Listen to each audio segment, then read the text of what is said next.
اعوذ باللہ من الشیطان الرجیم بسم اللہ الرحمن الرحیم۔ السلام علیکم۔ نماز ہمارے لیے ایسے ہی ضروری ہے جیسے ہر انسان کو سانس لینا۔ اللہ تعالی ہمیں سجدوں کی نعمت سے آشنا کرے، آمین۔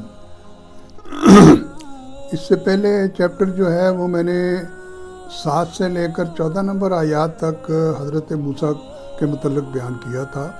اب میں آیت نمبر 15 سے 44 تک حضرت سلیمان علیہ السلام کا ذکر ہے یہاں، تو وہ میں جیسے حضرت موسیٰ کا ایک ہی جگہ پہ ذکر کیا تھا، اسی طرح یہ میں اکٹھا کر کے بجائے اس کے کہ میں ہر آیت کا علیحدہ علیحدہ ترجمہ کروں، وہ پوری جو کہانی اللہ سبحانہ تعالیٰ نے فرمائی ہے قرآن پاک کے اندر ہمیں سمجھنے کے لیے، وہ میں اکٹھی پیش کر رہا ہوں۔ تو میں شروع کرتا ہوں۔ یہ سورہ النمل میں ہے اور جو ہے اس کی 15 سے 44 تک آیات ہیں۔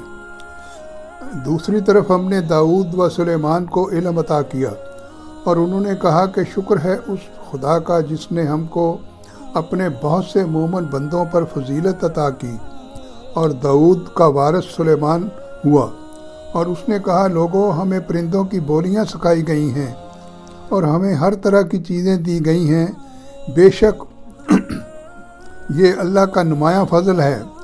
سلیمان کے لیے جن اور انسانوں اور پرندوں کے لشکر جمع کیے گئے تھے اور وہ پورے ضبط میں رکھے جاتے تھے۔ ایک مرتبہ وہ اس کے ساتھ کوچ کر رہا تھا، یہاں تک کہ جب یہ سب چیونٹیوں کی وادی میں پہنچے تو ایک چیونٹی نے کہا اے چیونٹیوں اپنے بلوں میں گھس جاؤ، کہیں ایسا نہ ہو کہ سلیمان اور اس کے لشکر تمہیں کچل ڈالیں اور انہیں خبر بھی نہ ہو۔ سلیمان علیہ السلام اس کی بات سن کر مسکرائے اور ہنس پڑے اور بولے کہ اے میرے پروردگار، مجھے قابو میں رکھ کہ میں تیرے اس احسان کا شکر ادا کرتا رہوں جو تو نے مجھ پر اور میرے والدین پر کیا ہے، اور ایسا عمل صالح کروں جو تجھے پسند آئے، اور اپنی رحمت سے مجھ کو اپنے صالح بندوں میں داخل کر۔ اس سورت کا نام نمل اس لیے رکھا گیا ہے، نمل کا معنی ہے چیونٹی، تو اسی حوالے سے اس سورت کا نام رکھا گیا ہے۔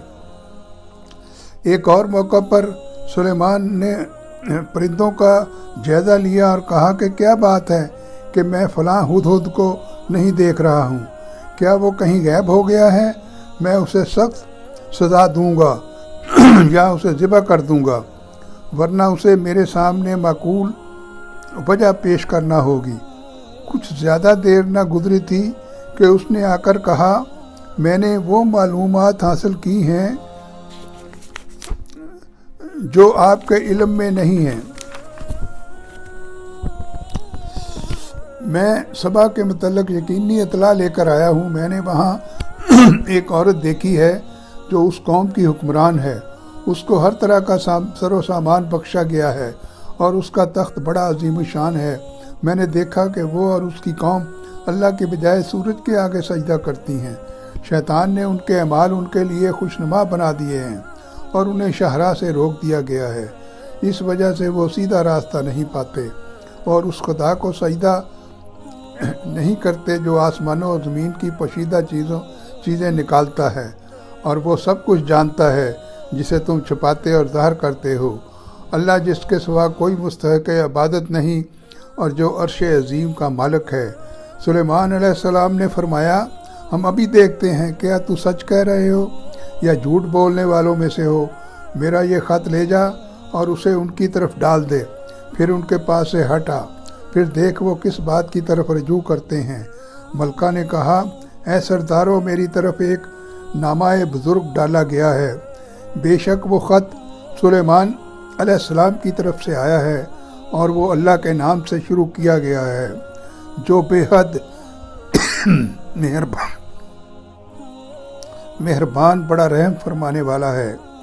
اس کا مضمون یہ ہے کہ تم لوگ مجھ پر سربلندی کی کوشش مت کرو اور فرما بردار ہو کر میرے پاس آ جاؤ۔ ملکہ نے کہا اے دربار والو، تم مجھے اس معاملہ میں مشورہ دو میں کسی کام کا قطعی فیصلہ کرنے والی نہیں ہوں، یہاں تک کہ تم میرے پاس حاضر ہو کر اس امر کے موافق یا مخالف گواہی دو۔ تو یہ میں اس کو یہیں کا ختم کرتا ہوں، یہ ذرا لمبا ہے واقعہ، تو پھر اگلے چیپٹر میں بقایا جو ہے وہ میں پیش کروں گا۔ تو میں چاہتا ہوں کہ چھوٹا چھوٹا کر کے پیش کیا جائے تاکہ سامعین کو یہ دلچسپی لگے۔ اور قرآن پاک ہے، یہ قرآن پاک کے اندر اللہ سبحانہ تعالیٰ نے یہ ساری چیزیں فرمائی ہیں انسان کو سمجھانے کے لیے۔ اور اب رمضان کا مہینہ ہے، لیلۃ القدر بھی 1-2 دن میں ہے، اس کی عبادت کریں، نماز پڑھیں اور اپنے بچوں کو عربی زبان سکھائیں۔ اللہ تعالیٰ آپ کو اس کا اجر دے گا۔ اللہ حافظ۔